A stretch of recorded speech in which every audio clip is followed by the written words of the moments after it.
So, hello, ladies and gentlemen. This is RNSA Arts and Crafts, and today this is the second lesson of the day, and where we talk about states of mind. And in this section of the day, we are going to talk.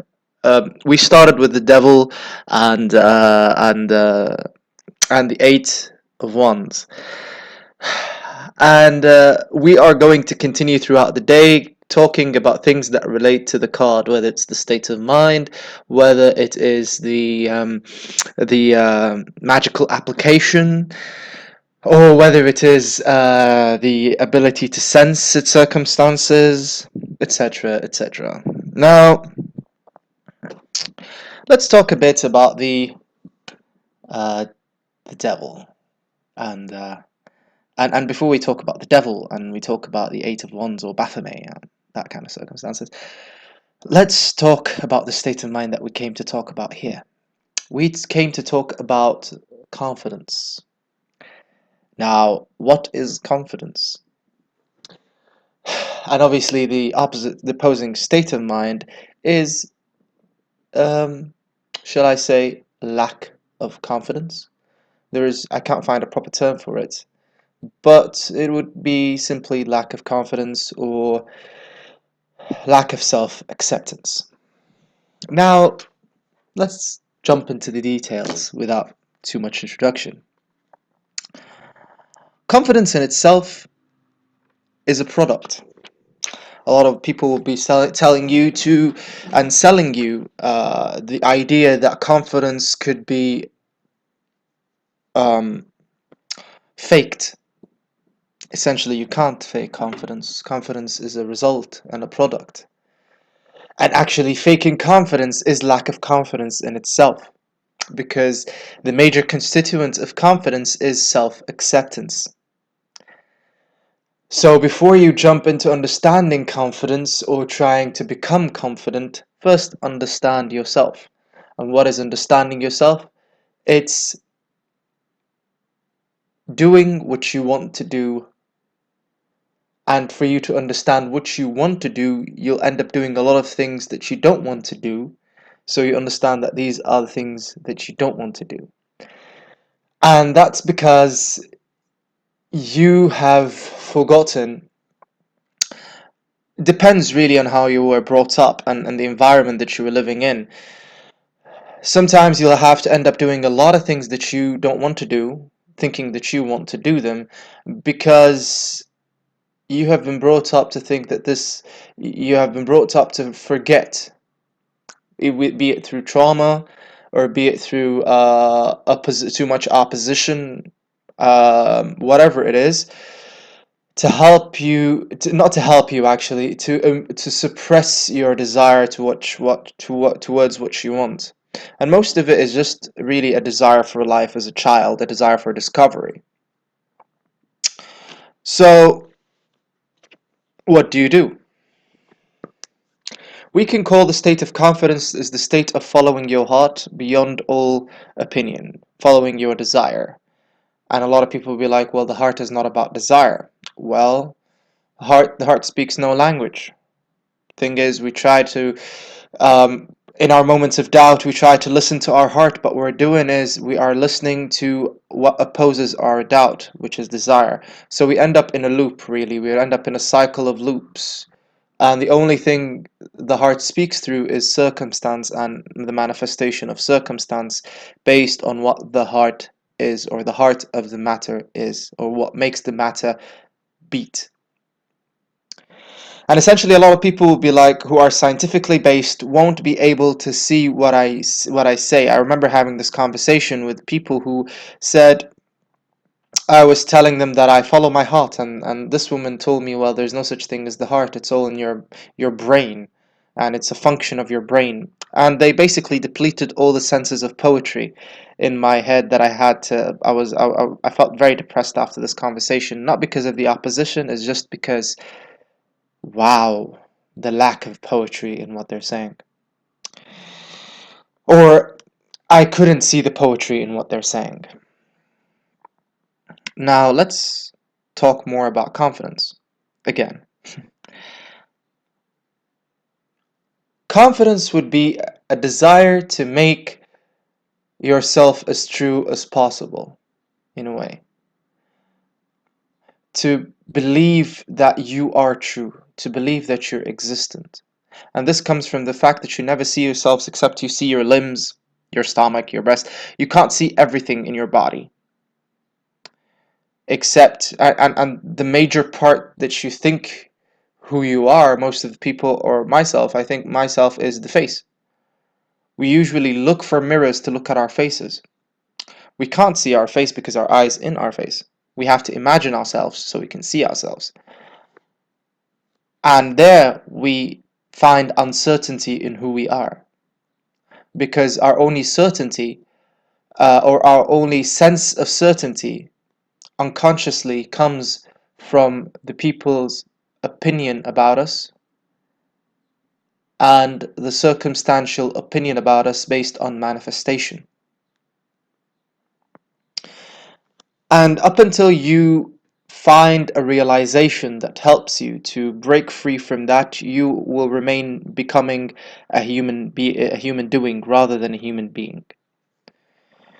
Now, what is a human doing and what is a human being, and how are they in a state of continuum? Well, doing produces self-esteem.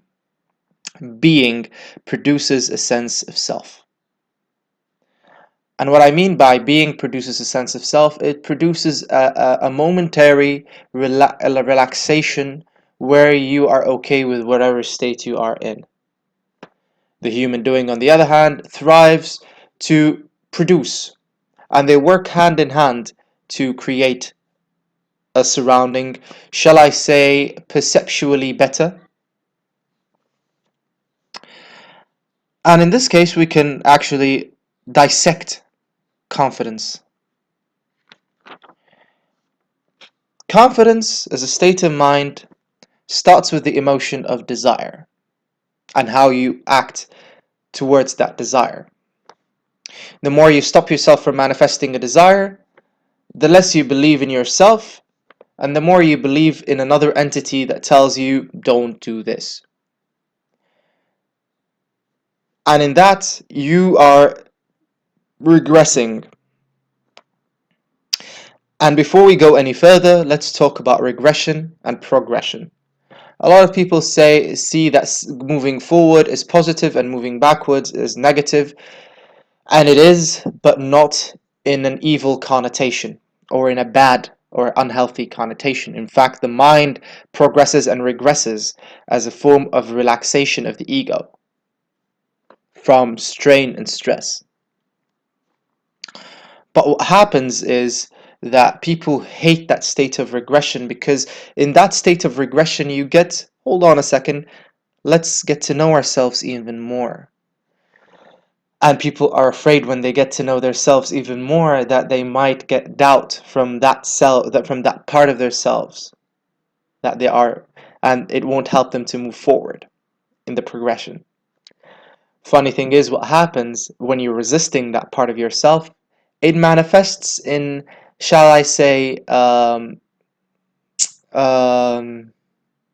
hindering methods in your circumstances, be it through doubt of the others, or your more of your belief in the other's doubt over your sense of encouragement and support for what you want to achieve.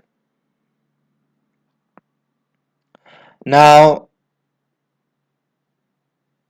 in the area of desire, as I spoke before in the Baphomet and the Eight of Wands, or the Devil and the Eight of Wands, there is an attitude towards life that could be cultivated through action and repeated action, which is 1, 2, 3, I go get what I want, regardless of how it's going to happen, and it happens.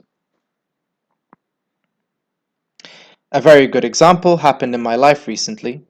I was going to finish some papers, and I had some money with me to finish those papers. But I didn't prepare myself enough to have enough money to get to do this stuff. Because I thought that I wouldn't, more when I tell you more about the story.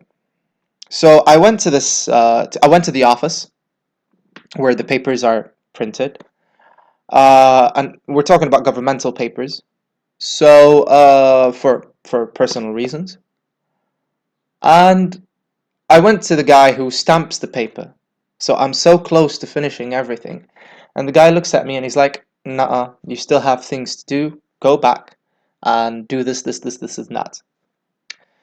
And essentially, my money is I'm running low on money at that point. I was like, okay, fuck it. Let's just go and do what needs to be done and see how it will manifest itself. And on that day, I was actually invoking Ganesha and Papalegba and a lot of and a deity called the Red King and a lot of entities, embodying them as myself and my circumstances to increase my belief in self. I drove the car and I finished everything within less than 2 hours, which is kind of unbelievable in where I live because the streets are always crowded. And essentially, all the papers were in separate places on the city, and actually in a normal circumstances that are not made easier. Somehow, you will take you at least 6 hours to finish all those papers. But I finished them in 2 hours. And I came back to the office and I had no money on me. I finished all my money except like essentially I had £20 and I knew that the papers would cost me more. At least the papers would cost me £50 or something like that. And at that point, I invoked Papalegba and I was like, okay, dude, here it is. I need to finish those papers and I don't want to go home and I don't want to face any more delays. I'm done with fucking delays. I need to get this done. And there is a doubt in my head, and it's like, dude, you don't have money. How the fuck are you gonna like logic says you don't have money. It doesn't work. It won't work. So I got in the car and I drove the car and I got to that place, and first thing, the first tribulation or the first hindrance, that seemingly hindrance, is the security guard. The security guard was like, you can't come in because you're essentially you have to wait all that line. And if you look at the line was at least 20 people standing there or 30 people. So if I stand in that line and that queue, I wouldn't get to the payment till, and I will get a delay. So I was like, no, just talk to the guy. I talked to the guy, and he was like, oh, I was like, I was here and all that, yada yada yada yada yada. And I was like, yeah, just go in, and he let me in.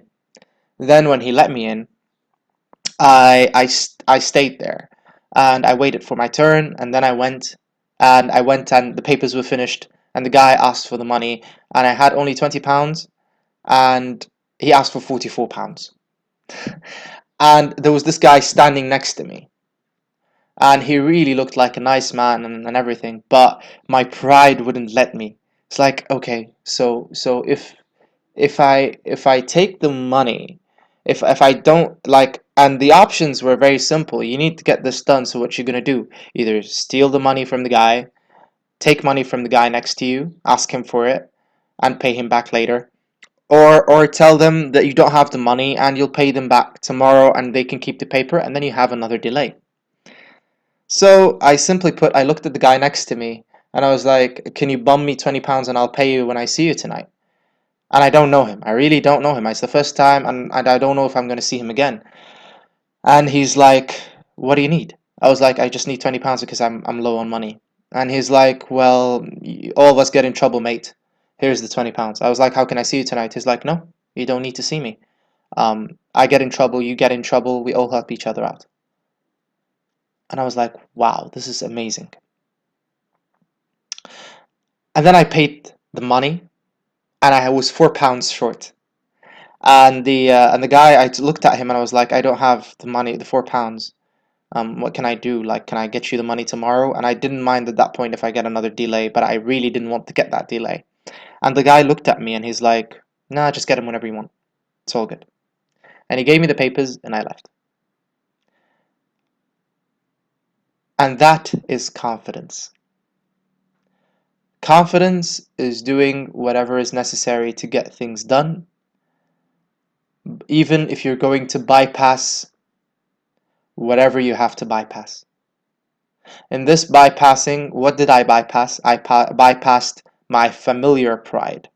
It's just basically I come from a rich family and all that kind of stuff. So how come can I ask for money from people that I don't know and all that kind of stuff? And the feeling of a fear that I asked someone for help that I didn't know and all that kind of stuff. Breaking it down, breaking those barriers down actually brings you confidence. Because at the end of the day, those barriers are not you. You're not your pride. You are not your desire. However, you can get a taste of this and that. Who are you? You are the taster, the sensor. He who touches, he who plays, he who enjoys, or she who enjoys, or she who plays. The second aspect of confidence after desire is family.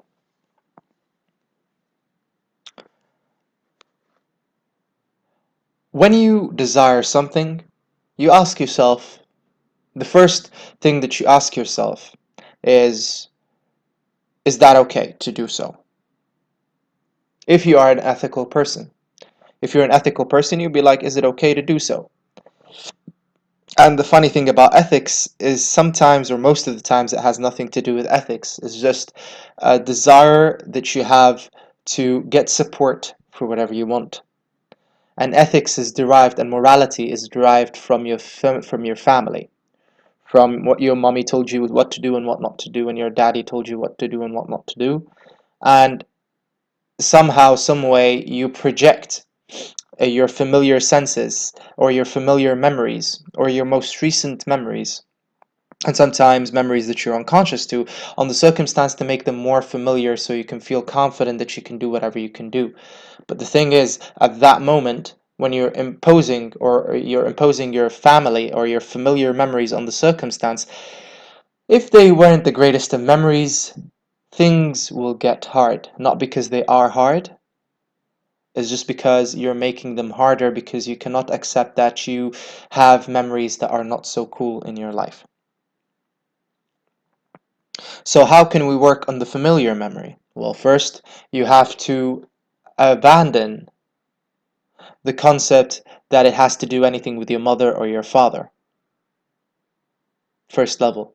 The second level is that you have to realize that it was your responsibility then and it's your responsibility now. The third level is that you have to realize, oh, okay, so I didn't know how to deal with that circumstance. It's okay. The fourth level is realization of the continuous state of ignorance that you are in. Does that mean that it's a bad thing? No. It means that you don't know what's going to happen. And once you realize that you are an ignorant person and you're never knowledgeable, and this is not a tactic scheme to play with your heads and say you're never knowledgeable so you can come after me and me teaching you. No. I'm saying I'm not knowledgeable either, but I have some stories to tell. And the point is, and this is where we get the importance of the story. In Sufi tradition, in shamanic tradition, in all of the old traditions, there is an important aspect of teaching, which is the storytelling. They would tell you stories from mythologies, from lores. They would tell you stories from things that happen to your families. They would tell you stories from things that happen to themselves, so they can impress on you from that story the possibilities of what can happen and what cannot happen. And there you can actually liberate yourself from the story itself, but realizing that this story is just some sort of a painkiller for uncertainty. And in that, we get to the third level of confidence that we reach to, which is friendship. When you have seen a desire that you want to achieve, and you ask yourself on an ethical level if it's possible or not so you can get support from your family, and you realize that your family doesn't so agree with your desire, so you look for friends to help you out. And then you try to find friends, but at that circumstance, let's use my story for an example, where I am at the office. I have no friends at the office, and all my friends were very busy with their lives at that point. So I had to actually, at that moment, I had no one to depend on. That I knew. Because I was ignorant by my obsessiveness on sticking to what I know, to what the circumstances hold for me from benefits. And I knew afterwards, and I achieved. And the papers were finished. Now let's talk a bit about projection of memory on circumstance. Let's say you are starting a life with your girlfriend, your fiance, your wife, and you are living with her in the same place. The first thing that you're going to do is you're going to project your family onto the circumstance. Funnily enough, we millennials, or the generation that was right before us, are not so good with our families, because we found out that our family, our families and how they were brought up, does not work with us anymore. So most of us would be like, yeah, our families don't work. Like the memories that we had with our families, we cannot fixate them on our wives, fiancés, or girlfriends, because it doesn't work that way. So you end up demonizing your family. And what you're doing there is you're demonizing your memories before you met that person, leading to a lot of obsession on that person, which causes you to, rather than become confident, to become toxic and leeching on the other person's desire for you, so you can actually, you know, feel good about yourself. Same goes to the man, same goes to the woman. And to bypass that is to be vulnerable. Is to tell the other person that, yeah, this happened to me, and conversation, communication takes place, where both people who are hurt by something and relate to each other through that hurt resolve that hurt together. Of course, there are many ways of resolution. Sometimes resolution can get very ugly, and after the ugliest form of resolution, can you get things get can things get pretty again and beautiful again?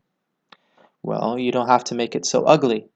And what makes it so ugly is the impression that you won't be accepted for your hurt and your pain. And that causes the production or the presence of passive aggressive relationships. Because And in those passive aggressive relationships, these are the manifestation of the toxic feminine and the toxic masculine intertwining. That's the first bypass of the familiar memory that has been demonized. The second aspect of it is friendship. And what stands in that relationship, or what stands in the way of that relationship to become a friendship, is the desire to keep things as they are and being afraid of evolution and progression. Because the thing is, in a friendship, you don't have to live with the same person under the same roof. You don't have to do everything with that person. In a friendship, there is a mutual benefit and a mutual resolution, and that friendship won't be really hindered if the resolution gets ugly. Unless it gets extremely terrible and people can't live with each other anymore, and that's when they break up. But what stands in the way of that friendship becoming a truthful friendship is the fear of that friend not becoming your ally anymore. So you obsess on ways of trustworthiness and lack of trust till you create an enemy out of that person. So how can you back up a bit and bypass that friendship and enmity? is to realize at the end of the day, yes, we are friends and we have a mutual benefit, but at the end of the day, I have my own benefit and you have your own benefit. And I would support you to get to that benefit, and you would support me to get to that benefit, and we have a benefit in the middle that we work to make things better as well.